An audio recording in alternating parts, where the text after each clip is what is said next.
Olá, bem-vindos ao Brazilian Mindset. Eu sou a Simone Martins, Licensed Professional Counselor no Texas, e aqui eu vou trazer conteúdos de psicologia, saúde, comportamento e mentalidade do imigrante brasileiro nos Estados Unidos, e também vou entrevistar profissionais brasileiros que estão trabalhando aqui nos Estados Unidos. E hoje a minha convidada é a Viviane Bittencourt Scalix. Ela é natural de Curitiba, no Paraná, e formada como Family Nurse Practitioner pela Texas Women's University desde 2013. Ela mora nos Estados Unidos desde 2007. A Viviane tem experiência atendendo pacientes em clínica de família e nos últimos 6 anos em clínica de pediatria. Atualmente, ela trabalha na MD Pediatric Clinic em West Plano, no Texas, onde ela também atende pais e mães brasileiros que levam seus filhos de 0 a 21 anos. A Viviane é casada com o Richard Scalix, que há um ano atrás sofreu sérios problemas de saúde, incluindo um aneurisma cerebral e parada cardíaca. A Viviane vai nos contar um pouco mais sobre a recuperação milagrosa que Deus tem permitido ele viver. O casal tem 2 filhos, o Kevin, de 5 anos, e o Brian, de 3 anos. Viviane, bem-vinda ao Brazilian Mindset. Obrigada, agradeço muito o convite. Viviane, começa contando pra gente um pouco da sua história, como que você veio parar aqui nos Estados Unidos e aí para trilhar essa carreira de Family Nurse Practitioner. Eu vim para cá, fiz a enfermagem no Brasil. E quando eu soube do Nurse Practitioner, eu não tinha ideia a abrangência, né? E entrando no mestrado foi quando eu fui descobrir. E foi uma bênção, né? Porque olhando assim para trás, a gente vê como Deus vai encaminhando as coisas, né? Ao controle de tudo, né? E tudo coopera para o bem, né? Daqueles que amam a Deus. E Deus não dá uma carga maior que a gente não possa carregar, né? E, e se Deus nos dá oportunidades, né, bênçãos assim, né, um trabalho, ou uma casa, um lugar onde morar, eu aprendi muito, principalmente depois que o Rich, né, meu esposo, quase faleceu, que Deus dá essas coisas não é para o nosso próprio conforto, né? Ele ama muito os nossos vizinhos, os nossos colegas de trabalho. Deus dá essas coisas para a gente ser bênção a outras pessoas, né? Ajudar os outros. E é isso que eu tenho tentado viver, né? Eu tenho procurado buscar esse estilo de vida diferente, ver a vida diferente, né? E eu gosto Uhum. muito do trabalho assim que eu faço. Então, contando um pouquinho antes, né, da enfermagem, né, a minha mãe faleceu quando eu tinha quase 6 anos, então eu fui criada pelo meu pai. E, na verdade, eu sou um sonho realizado do meu pai. Tem muita gente que vem aqui porque sonhou e veio, né, e está conquistando espaço. Eu nunca assim tive por conta própria a vontade de vir para os Estados Unidos, né? Meu pai desde pequeno sempre me colocava, falou, não, inglês você vai estudar. Eu queria aula de pintura, eu não, mas o inglês não podia faltar. Eu tinha que ir para classe de inglês. E meu pai sendo médico otorrino no Brasil, é, ele sempre incentivou, sempre sonhou com isso, né? E eu sou muito grata a ele porque que ele falou para mim que eu nunca esqueço. Ele falou: "Eu vou te dar o queijo e a faca na mão. Você vai lá e faz acontecer, né?" Então, foi uma benção, né? Eu fiz a enfermagem no Brasil. Eu nunca quis assim para o lado da medicina. Eu sempre sinto bem vendo sendo útil, ajudando ao próximo. Então, quando eu me formei, na verdade, na Federal do Paraná, já foi uma benção aí. Eu comecei na evangélica, aí eu consegui passar no Provar, entrei na Federal, meu pai ficou super feliz, né, para Federal, porque Uhum, foi onde ele imagino. se formou como otorrino, Ah, foi na Federal do Paraná, então ele ficou orgulhoso de ver, né, que eu consegui entrar lá na área da enfermagem. Aí, vindo para cá, conheci outras pessoas que me ajudaram muito, fui para Michigan, vivi uns meses na casa de brasileiros que eles tinham uma das filhas deles era da minha idade, ela já sabia muito inglês. Aí eu comecei a tentar, na verdade, me envolver com os americanos. O americano ele é mais fechado, né? Ele se envolve com as pessoas que estão no mundo dele, né? O brasileiro já uhum, conversa com todo mundo, né? Muito diferente essa cultura. Então, graças a Deus, essa uhum. brasileira ela já estava fazendo faculdade de psicologia, já conhecia americanos e eu fiquei grudada nela, né? Porque eu queria praticar o meu inglês, né? E foi aí que eu comecei a praticar. Falei, a oportunidade que eu tô aqui é para isso, né? E Uhum. foi aí, como eu já sabia o inglês intermediário, eu consegui em 6 meses passar no TOEFL, né, então eu fiz, eu com uma outra conhecida brasileira lá que era enfermeira, tentando fazer o processo de enfermagem, validação lá por Michigan, ela me passou muitas dicas, ela falou tudo que eu tinha que fazer para validar meu diploma. E então, uma vez que eu passei no TOEFL, eu peguei o que precisava, né, o mínimo, foi aí que eu comecei a aplicar para o NCLEX, né, que tem que fazer essa prova, né. Então, além do processo de validação que demora 1 ano, né, eles pegam toda a papelada, né, eu ainda precisava estudar e entender o conceito americano aqui, né, você tem que entender as perguntas, né, o estilo que eles querem que você responda, né. Aí foi quando eu fui Uhum. para Atlanta, fui ainda com visto de estudante, né. E nesse meio tempo eu consegui morar com os americanos, trabalhava para eles como babá e estudava ao mesmo tempo. É, Nossa. foi puxado, faz de tudo um pouco. E ficou muito puxado uma época que foi bem em 2008, quando teve uma crise muito forte econômica aqui nos Estados Unidos, né, e essa família americana não pôde mais me pagar, mas eles deixaram eu ficar no quarto deles em prol de ainda oferecer alguns serviços para eles, né, daí que eu fui ter que achar um outro trabalho que ganhava, assim, 8 a hora, anos atrás, Hum. como babá, e eu trabalhava durante a semana com 2 menininhas pequenas e estudava fim de semana, e isso me cansou muito. Aí Deus abriu a porta, eu consegui, com a ajuda de uma outra amiga, ela me indicou para trabalhar com essa brasileira em Atlanta, porque lá tem um consulado brasileiro em Atlanta. E, ela descobriu que dava para aplicar para um visto de empregada doméstica. Então eu poderia ser empregada doméstica dessa moça que, trabalhava para o consulado, e ainda ganhava um salário, então acho que a única coisa que eu tenho em carteira assinada do Brasil é de empregada doméstica. Nunca nem assinei como enfermagem, interessante como a vida é, né. E fiquei trabalhando com essa Uhum. moça por 1 ano, né, eu aprendi muita coisa, né, humildade, até hoje, assim, eu sinto que Deus deixou as coisas acontecer para eu ser bem humilde nesse processo todo, né. Aí foi Uhum. quando, né, eu consegui passar na prova da NCLEX, fiquei super feliz. Aí eu descobri que, na verdade, só com o bacharelado da enfermagem eu não conseguiria visto de trabalho, que é difícil achar um hospital, um lugar que fosse ser sponsor, né. Mas que se eu fosse para Sim. um mestrado e ter um mestrado, aí eu conseguiria um trabalho bem mais fácil. Aí eu acabei seguindo esse caminho, né, indo para o mestrado, sem ter noção do que significava ser uma nurse practitioner. Completo oposto, Completo né. oposto, eu tive que voltar ao Brasil, mudar meu visto, e eu lembro que até na entrevista eles falaram, porque eles querem que você volte para o Brasil, né: "Ah, então, ai, meu pai é médico, né", eles falaram: "Você vai fazer nurse practitioner, daí você vai voltar". Aí eu falei: "Não, eu vou voltar, né, dá para trabalhar aqui", nem sabia que não dá para trabalhar no Brasil com nurse practitioner. Eu acho que é só aqui no Canadá, né, porque tem uma coisa muito interessante historicamente aqui nos Estados Unidos, né, porque lá na década de 70 teve um déficit muito grande de médico na parte primária, né, então eles começaram a treinar informalmente as enfermeiras para ajudar nos casos mais Hum. comuns diariamente, né, bronquite, infecção de ouvido, porque eles não tinham médico suficiente.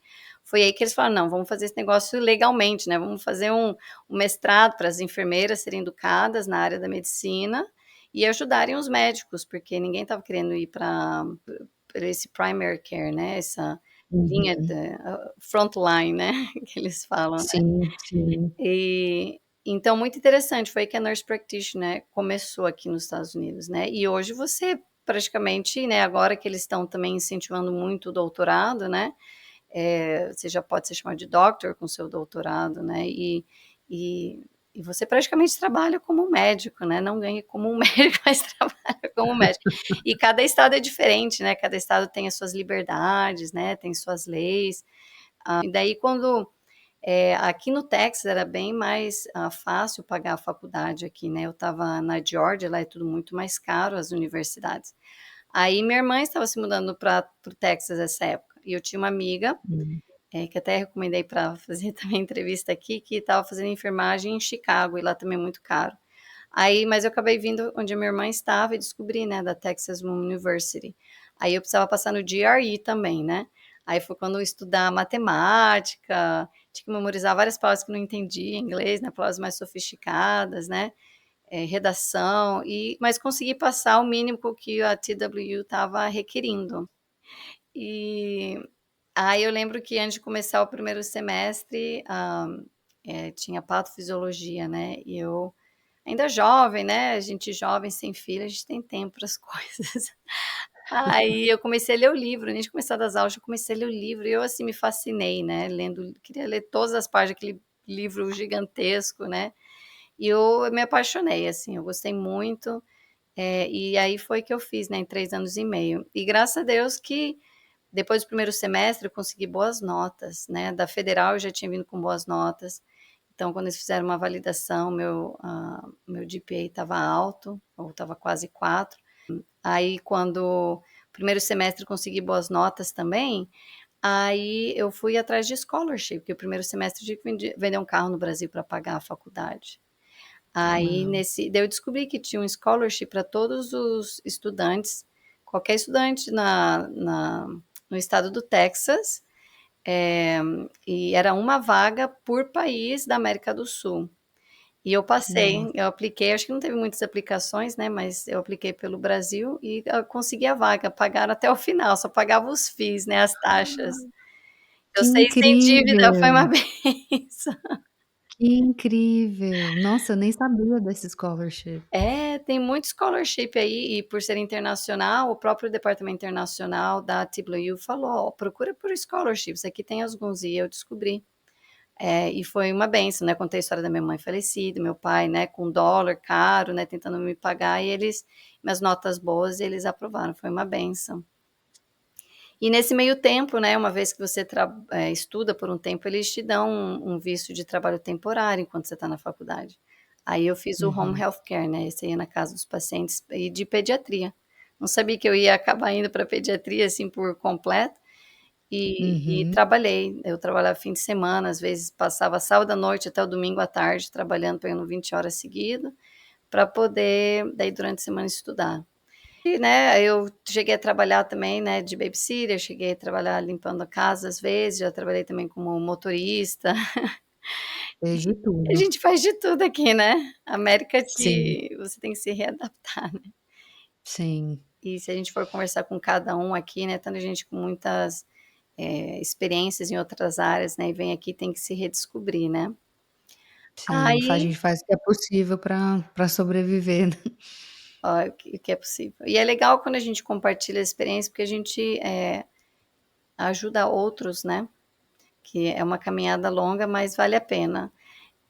Sim. Aí em 3 anos fiz o mestrado, e nesse meio tempo eu conheci o Richard, então no mesmo mês que eu me graduei eu casei com ele. Uau. Então a gente, né, sou graduada e casada desde 2013.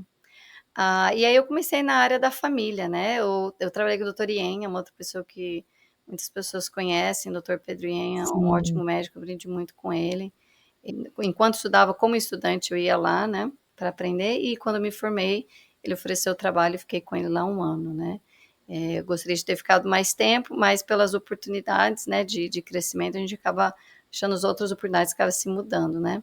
Eu gosto muito, né, tem tanta coisa interessante que você pode fazer, né, você tem essa independência, né, como nurse practitioner, coisa que eu gosto de fazer, até hoje eu faço e ofereço, que até o médico lá da clínica não gosta muito de fazer, é arrancar unha encravada, eu acho muito legal.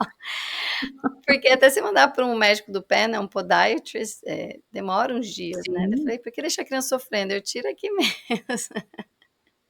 É esse que é uma coisa do diferencial do brasileiro, né, que a gente tá disposto a ir além, né, daquilo que tá no job description, né, a gente, tem, assim, esse empenho no trabalho. É muito legal e você descobre, né, às vezes habilidades pessoais, áreas de interesse, né, porque Family Nurse Practitioner você pode trabalhar com outras especialidades, né, um neurologista, outros colegas se formaram comigo, né, foram trabalhar em clínica de cardiologia, neurologia, gastroenterologia, então você pode em diferentes áreas, né, porque a medicina aqui é diferente da do Brasil, tem muita coisa Hum. diferente, né. É isso que eu ia te perguntar, quais são as maiores diferenças, assim, que você vê na prática do Brasil versus aqui? O meu conhecimento muito, na verdade, é o daqui, né. E eu aprendi vendo os pais falando, né, o exame de sangue, né, porque lá nessa clínica, o MD Kids, a gente aceita muito o Wellpoint agora, né, Parkland, então são pessoas que às vezes mostram que têm um low income, né, não ganham muito, e consegue seguro do governo, da ajuda, né. Não é uma clínica tão forte nos seguros comerciais. Apesar de a gente ver Uhum. também, né, por recomendação, tem gente que aparece lá, né, pelo português e tem outros seguros. Então, assim, eu conheço muito, sim, o que o governo aprova, né, o que o plano paga, mas exames de sangue, assim, é bem nítido. E quando eu fui para o Brasil uns 2 anos atrás fazer cirurgia, né, e o que o médico pediu lá para eu fazer, que são eu falei: "Nossa, para que tudo isso de exame?" E aí eu fui, assim, fui entendendo a diferença, né, mais e mais, né. No Brasil se oferece muito mais exames de sangue, principalmente, check-ups gerais, né. Aqui é tudo baseado em evidências, né, pesquisas que eles fazem para justificar algum tipo de estudo que o plano vai pagar, né. Como Uhum. preventivo, ou para fazer um screening, né, para descobrir se a pessoa tem alguma coisa sem ter sintomas, né. E o bom da Sim. pediatria é que, assim, as crianças em geral não são doentes, né, mas as doenças comuns. Mas você tem histórias muito interessantes que te marcam. Porque o adulto, né, pela vida, tudo que fez, a gente começa a ter as consequências das coisas que a gente fez na vida, né. Eu falo para o meu marido, apesar dele ter passado por tudo isso sem esperar, né, depois dos 40 parece que a gente começa a aparecer as coisas, né. Sim. E criança não, a criança, assim, ou ela já nasce com algum problema, ou você descobre logo quando ela nasce, né. Então, é muito gostoso ver as crianças crescendo, né, cada fase é uma fase de desenvolvimento, então me apaixonei pela pediatria. E depois que eu tive meus filhos, aí que eu aprendi mais, eu percebi que eu pude ser de maior ajuda. Eu adoro quando eu vejo, assim, né, pais de primeira viagem, porque é uma descoberta, né, você tenta estar preparado, mas você se prepara no momento também, né, você tem que se preparar ao máximo. Sim, nunca está preparado o suficiente. Preparado. Aí foi eu fiz, né, como mãe, né, fiz outros cursos, a parte que está disponível para qualquer pais. O americano ele gosta, né, da criança ser independente, né, desde o começo, né, diferente da nossa cultura latina. Então a independência do sono, né, a independência de se alimentar sozinho, né, então eles fazem cursos, diferentes da cultura latina ou brasileira, né. Então a gente tem que entender da onde a pessoa vem. Então eu ofereço das coisas que eu aprendi e sei as experiências, e você respeita, né, porque você percebe quando o pai está interessado em ouvir alguma opinião diferente, ou a pessoa já tem um jeito próprio de fazer as coisas, né. Uhum. Ah, mas daí tendo meus 2 filhos, né, o primeiro sempre é mais difícil, né, você até você descobrir as coisas, né. O segundo também foi uma história de milagre, nasceu com quase 28 semanas, mas considerado 27. E os Nossa. médicos falaram: "Ele não parece um neném de 27 semanas, parece de 30, 32, porque ele nasceu com quase 3 libras". Sim, ele nasceu, eu achei que ele eu não sabia como era, né, o sistema da UTI neonatal. E quando ele nasceu, ele chorou, eu falei: "Não, ele tá vivo". Aí mas ele ficou bem, nunca precisou ser entubado, só ficou no CPAP, que eles chamam, né, e ficou 2 meses até aprender a Uhum. comer sozinho e ganhar peso, né, e poder, você poder alimentar ele em casa. Então ele ficou 2 meses na UTI. E hoje ele é uma criança saudável, né, até agora eu nunca vi nada, assim, muito diferente, além de uma hérnia inguinal, que é muito comum a hérnia. Então, assim, graças a Deus ele nunca teve muitos problemas, mas tive a experiência da UTI neonatal, conheci outras mães, conheci uma mãe brasileira lá também, na Uhum. UTI aqui da Baylor McKinney. Como tem sido essa experiência de atender brasileiros aqui? Parece se sentir em casa, é quase um social para mim, assim, sabe, às vezes, porque a gente fala em espanhol ou em inglês, né, e com brasileiro você eu dou meu telefone, né, falo: "Me liga se precisar de alguma coisa", né, coisa que eu não faço com o americano, né, apesar de Sim. ter alguns, poucos, né, que acabam pegando o telefone, mas brasileiro você parece se sente família, assim, né. A pessoa se sente à Uhum. vontade, e você conversa, e explica como que funciona as coisas aqui, porque muitas vezes os pais têm dúvidas: "Ah, eu vejo isso na criança, eu vejo aquilo", né, como que os especialistas, né, aceitam, não aceitam. Às vezes o brasileiro é mais detalhado, né, que nem a criança que caminha, às vezes, com o joelhinho um pouco aberto, às vezes eu já Uhum. escutei que às vezes eles fazem botinha no Brasil, aqui não, se a criança aprende a andar, tá com força, tá ok, né. Eles falam que entre 4 e 5 anos se pode autocorrigir, né, essa perninha um pouco torta ao caminhar. Então tem muita coisa que você acaba explicando para os pais que não funciona muito bem, porque às vezes eles vêm com expectativas muito altas, né. Então E aí até um choque, né, de como que funciona aqui comparado com o Brasil. é, e às vezes o brasileiro, eu acabo vendo mais pais, eu sinto, assim, que é mais pais que estão aqui pouco tempo, ou que precisam ou gostam de ouvir o português, porque o brasileiro que já está muitos Uhum, anos aqui, ou casou com o americano e já está acostumado, né, com a cultura americana, acaba indo para o médico americano, né.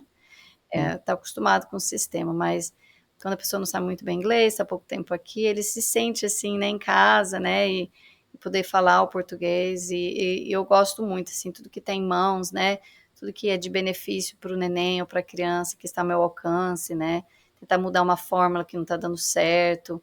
Eu sempre eu conheço uma moça até, ela é hispana, ela chama Maria, e ela trabalha com pessoas que ou tem o deductible, né, muito alto, seguro de saúde, ou não tem seguro de saúde, e ela consegue cirurgias mais baratas, bem mais acessíveis.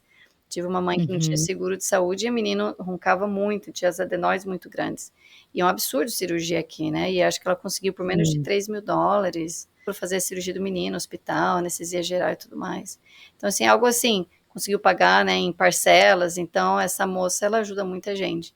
Então quando eu vejo algum paciente que não pode, né, eu sei que eu posso indicá-la, né, e ela conhece também médicos especialistas que, dermatologia, outros médicos que às vezes a pessoa não tem seguro, e a pessoa está apta em querer pagar, né, ou pode pagar e acaba indo para um lugar mais em conta do que se fosse a qualquer clínica assim, né.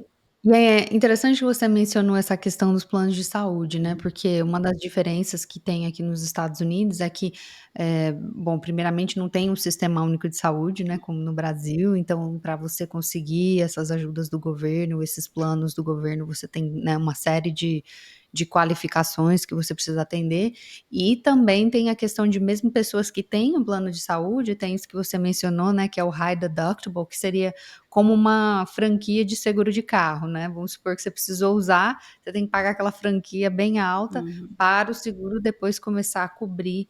E isso muitas vezes, assim, é muitos $1.000, né, tem pessoas que têm um deductible de $5.000, né, aí tudo que você fizer até você conseguir atingir, né, aquela franquia, você tem que pagar. E pagar do seu bolso para depois o seguro começar a cobrir. Então ter esse recurso, né, ter uma pessoa como você, que ajuda eles a navegar essas diferenças e que conecta com outras pessoas que podem encontrar os serviços de preços mais acessíveis, assim, é muito valioso. Não, é muito legal, você vê e você tenta ajudar as pessoas, porque você como pessoa, você passa por isso também, né.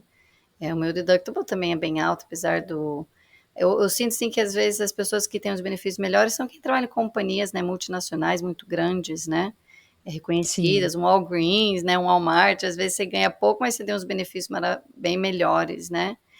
sim. Então, é a classe média, né, que acaba sofrendo mais, né, ou você é muito pobre ou você é muito rico, né, eu estava falando com o pai hoje, porque a classe média acaba sofrendo mais mesmo, né, nesse sentido, né, você tem que estar saudável, né, se você ficar doente aqui nos Estados Unidos, né, e você perde essa força do trabalho, você acaba perdendo tudo que você tentou investir por anos muitas vezes, né. Ah, Então a sim, tem gente importância que abre falência, né, por causa de uma cirurgia ou um problema de saúde. O que me traz a questão da história do seu marido. isso. Agora eu gostaria de que você compartilhasse um pouco como é que foi essa trajetória para vocês, né, desses problemas de saúde que ele teve. É, a história do Rich é muito bonita, né, porque eu conto sorrindo, porque terminou muito bem, graças a Deus. A gente comemorou umas 2 semanas atrás, 1 ano de vida dele, né, de volta depois do acidente. Se Deus permite, né, até o Rich perguntou: "Por que eu?", né. Aí eu falei: "Porque você é forte", porque se quem sabe se fosse eu ia ter morrido, né, não ia ter conseguido passar por isso, mas, a gente vai deixar aqui no link embaixo, né, a gente fez depois de uns 6 meses, deixou disponível na internet, colocamos fotos e vídeos, eh do acontecimento, né, do como foi. Eu nunca consegui assistir de novo, eu tenho uma câmera no meu quarto, porque eu tenho câmera em volta da minha casa pelas babás que eu tive, cuidar dos meus filhos por uma época aqui, pessoas muito lindas que cuidaram dos meus filhos. Aí, eu nunca consegui assistir de novo, eu só consegui olhar para ver quanto tempo demorou enquanto eu encontrei ele no chão convulsionando e vomitando, mas não consegui assistir de novo, acho que Porque na época você não sabe se a pessoa vai viver ou não, né, só estava os meus filhos, a gente estava fazendo cupcakes na cozinha, era um sábado à tarde, depois da igreja. Aí eu fui procurá-lo e ele estava no banheiro. E eu tentei abrir a porta e ele estava fazendo um som estranho. Eu achei que ele estava brincando, porque ele é muito brincalhão. Aí em poucos segundos eu me percebi que não era. Eu empurrei a porta mais forte. Ele estava, tive que empurrar o corpo dele, né? Ele estava no chão desmaiado, convulsionando e vomitando. Graças a Deus, estava com o celular na mão. Aí eu liguei para o 911. E no desespero, né, chorando, tentando descobrir, né, porque na hora você sabe o que tem que fazer, mas você não consegue fazer, né. Em 10 Sim. minutos a ambulância chegou, e a minha sogra estava no segundo andar, ela estava lá com a gente, porque meu marido tinha feito uma outra cirurgia uns meses antes. Então, e fomos levados de ambulância. E ele ficou inconsciente, né, desde que eu encontrei ele no chão, né, só semanas depois quando ele voltou à consciência, e demorou ainda bastante tempo, assim, a uma consciência mais permanente. Mas no hospital, ninguém te fala na hora, né, eles tiveram que colocar uma drenagem, foi a primeira foto que eu tirei, foi depois da primeira drenagem que colocaram na cabeça dele. Porque teve, né, o aneurisma, essa artéria mais com as paredes fracas, né. E olhando para trás, a Uhum. gente ele sofre de muita enxaqueca. E no último mês, as últimas semanas, ele estava reclamando muito de dor no pescoço e sentia muito calor. Então, quando você começa a ler sobre Uhum. aneurisma, né, é algo que as pessoas reclamam que acontece. Mas eu nunca imaginava, né, e o médico mesmo, o cirurgião falou, mesmo se eu tivesse isso ao neurologista antes, possivelmente eles não iam pedir uma ressonância magnética e não iam descobrir. A maioria das pessoas descobrem aneurisma cerebral porque ou elas morrem disso, né, ou ficam deficientes depois, né, se sobrevivem. Uhum. Ele contou de um caso de um asiático jovem também, de 38 anos, ele falou: "Eu tenho um paciente que foi para o seu país, fez uma ressonância magnética no corpo inteiro e descobriu, né, o aneurisma cerebral, e agora é meu paciente para tentar tratar, fazer uma cirurgia", né, mas ele soube porque fez uma ressonância magnética, porque ele falou que nos Estados Unidos quem faz é gente muito rica, né, não é todo mundo que Sim, é muito pode, né. caro para fazer uma ressonância. Aí, mas eles achavam que ele ia ser um vegetal, né, o neurologista do hospital, a primeira coisa que ele falou é: "Ele é o mais doente do hospital", e na época eu não entendia, né, não conseguia processar, falei: "Como assim, você tem pacientes com câncer, parada cardíaca, ele é mais doente", eu não conseguia entender. Aí eles começaram aos poucos tentar explicar, né, eles não falam exatamente, eles deixam você processar um pouco, né, que ele poderia ser um vegetal ou iria morrer, né, ia ter uma morte cerebral. Só que até a pressão dele arterial ser controlada, até poder fazer uma ressonância magnética do cérebro, demorou uma semana. Então, eu lembro, né, que eu fiquei esperando o resultado, né, no dia seguinte da ressonância magnética, o neurologista falou: "Olha as boas notícias, né, olha o cérebro dele", eu tô surpresa, eu achei que havia uma imagem preta. E olha aqui, a gente tem, né, uma certa perda cerebral no cerebelo, foi em volta do aneurisma que a gente já sabia que tinha. Você falou: "Olha o resto do cérebro, tá aqui". A gente ficou tão feliz, né, nem acreditou. Mas daí em 24 horas, na manhã seguinte, o outro médico chegou me explicando, e a gente já sabia que ele estava começando uma pneumonia, que ele tinha febres altas. E ele já estava em antibiótico. Só que o médico falou: "Não é a pneumonia, é o pulmão dele", eles chamam ARDS, é 70% de chance de mortalidade, que é o que o covid fez em muitos pacientes, e eles viram muita gente morrendo disso, eles me falavam, desse RDS. Eh, e ele falou: "Ele pode ter uma parada cardíaca", porque ele também tem trombose nas extremidades, porque ele estava inchando muito o corpo dele. Aí ele aí na hora, assim, né, eu fiquei desesperada e fui correndo ligar para os pais dele, falar: "Volta", que eu estava sozinha no hospital, "ele tá muito mal". Aí nesses 5 minutos, né, eu chorando, né, chamando os pais dele, quando eu volto para o quarto, já estava o médico, e foi por Deus, porque eu fico pensando, né, se tivesse acontecido no meio da noite, as pessoas dormindo, a enfermeira não ia ter sido o médico da UTI estava lá, eu falei: "Eu vi os números dele caindo na minha frente", e ele foi lá fazer o primeiro atendimento.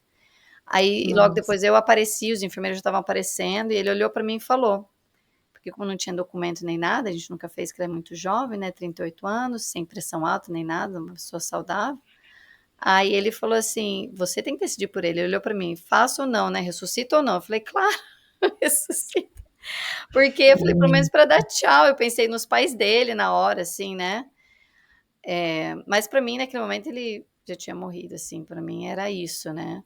E o médico paliativo estava conversando com o médico da UTI nesse momento. E o capelão do hospital estava lá nesse momento, quando tudo aconteceu. Então, eu gritei, eu chamei pelo nome dele, né? Antes deles fecharem a porta, eu orando a Deus. Liguei para os pais de novo, falei, tá tendo agora parada cardíaca. O irmão dele. E em poucos minutos ele voltou. A enfermeira abriu a porta, esperando ela falar, né? Me desculpa, alguma coisa assim. Ela falou, não, o coração voltou a bater. Aí eles tentaram me acalmar, me levaram para um quarto, né? E eu tentando entender, assim, eu falei, ok, se ele morrer, se ele sobreviver, o que, que vai ser que acontece, né? Aí o médico paliativo, né, com muita calma, tentando explicar, né, porque ele vê isso, né, é o que ele faz. Falou, olha, se sobreviver, né, ele vai ficar meses no hospital, meses num outro tipo de hospital, aí meses numa clínica de reabilitação, antes de voltar para casa. Então, e o médico falou, o problema dele não é o coração, né, o coração dele é muito saudável, o problema dele é o pulmão. Então, o médico do UTI, ele entrou depois que, né, ele já estava estabilizado, né, e ele falou, olha, não tem mais nada que a gente possa fazer. Até se me emociona um pouco, né, porque é Uhum. interessante a história. E Não, eu também tô aqui me segurando pra não chorar, porque, gente. é uma história linda, é de filme. E ele falou assim: "Né, não tem mais nada o que fazer", eu acho que eu quebrei umas 2 costelas dele tentando, né, fazer a ressuscitação, né. Aí ele falou: "É esperar, né, porque ele pode ter outra parada cardíaca, agora vocês vão ter que decidir, né". Ficamos assim, entre a mãe dele, a família dele, né, decidir se faria ou não, né. Eu não queria fazer de novo, porque ver ele tendo essa parada cardíaca foi horrível. A mãe dele queria que tentasse de novo se ele tivesse outra parada cardíaca. Mas a gente ficou Uhum. nessa entre vida e morte, né, foi numa quinta de manhã isso. No domingo, que a gente não sabia, podia acontecer a qualquer momento de novo, ele começou a ficar mal, assim, os números dele, né, começaram a ficar instáveis, eles falaram: "Ó, fica de olho, pode acontecer a qualquer momento". Aí a gente ficou lá, eu fiquei lá do lado da cama dele, eu só sentei do lado dele, orei, e ele não morreu. Aí o vídeo conta um pouco mais, todo dia era uma melhora, todo dia uma melhora, né, tiveram que colocar traqueostomia, porque a pessoa não consegue voltar a respirar sozinho, né, quando volta. Então a traqueostomia, até um terapeuta lá falou, a traqueostomia e o tubo no estômago é um bom sinal, significa que a pessoa vai viver, se eles estão ordenando, né. E porque você fica pensando, né, traqueostomia, cicatriz, mas isso não é nada comparado à vida no geral, né. E ele foi melhorando, Uhum. melhorando, tem muitos detalhes, assim, né, mas interessante que os médicos da UTI eram 8 médicos de UTI. E o médico da primeira semana, que viu o Richard, que não tinha visto ele tendo a parada cardíaca, tinha falado, né, que o prognóstico era muito ruim, e eu acho que Deus permitiu, porque na 9ª semana, né, quando aquele primeiro médico ia voltar, fazer, né, trabalhar naquela semana, o Richard já não era paciente de UTI, era para ir para um outro setor. Só que eles estavam muito ocupados, então acho que Deus permitiu ele ficar na UTI, ele só ficou na UTI que não tinha vaga. Aí esse médico, ele entrou no quarto assim, né, ele falou pouco, mas eu vi nos olhos dele, né. Aí uns 3 dias depois, assim, que ele tinha entendido, porque não tem explicação. A única explicação na ciência é falar que ele era jovem, né, por ter aguentado tudo isso. O médico falou, ele teve tantos diagnósticos ruins que um é o suficiente para matar uma pessoa, ele teve vários diagnósticos ruins, né. Nossa. Aí 3 dias depois eu deitada com ele na cama, que ele ainda não conseguia andar, né, ele só mais sentava, ainda não mexia muito bem as pernas. O médico voltou e falou: "Olha, continua orando", né, no sentido assim, né, para ele voltar a falar melhor, comer melhor e andar, porque ele falou: "É um milagre isso, não tem, não tem uma explicação". Eu teve, né, essa amiga, né, de Atlanta, meu tio, eles falaram: "Ah, ele vai passar Natal em casa", né, porque isso foi setembro 23 do ano passado, do 2023. Aí eu falei: "Ah, não, para com isso, é muito milagre, gente, tá em casa, imagina", né, eu achei que ele ia ficar mesmo, porque o médico paliativo sempre falava: "Você acha que daqui ele vai para direto para uma reabilitação?" Eu falava: "Não, daqui ele vai para outro hospital e daí para reabilitação". Mas esse próprio médico paliativo falou assim: "Ele tem surpreendido a gente tanto", Que quem é que sabe, né? ele falou: Quando. Eu tô tão surpreso que ele não vai precisar ir para outro hospital, ele vai direto para reabilitação e depois vai para casa". Aí ele foi para casa dezembro 8, dezembro 9, já não lembro, quer dizer, muito antes do Natal, ele foi para casa. Gente, que coisa mais maravilhosa, né? É. Porque vocês não tinham nem ideia do que ia ser e foi, né, muito mais surpreendente do que sempre o prognóstico, né, que ele tinha. Muito, é uma história muito bonita, Aí ele fez reabilitação por muitos meses, né, mas como outpatient, lado de fora, vim para casa, passava o dia lá. E hoje ele trabalha, né, ele é engenheiro mecânico, a gente está tentando ver, assim, mais o que trabalha, ele faz trabalhos cotidianos, né, ele tem trabalhado como Uber ou Lyft, dirigindo, às vezes faz trabalho de handyman, né, consertar coisas em casa.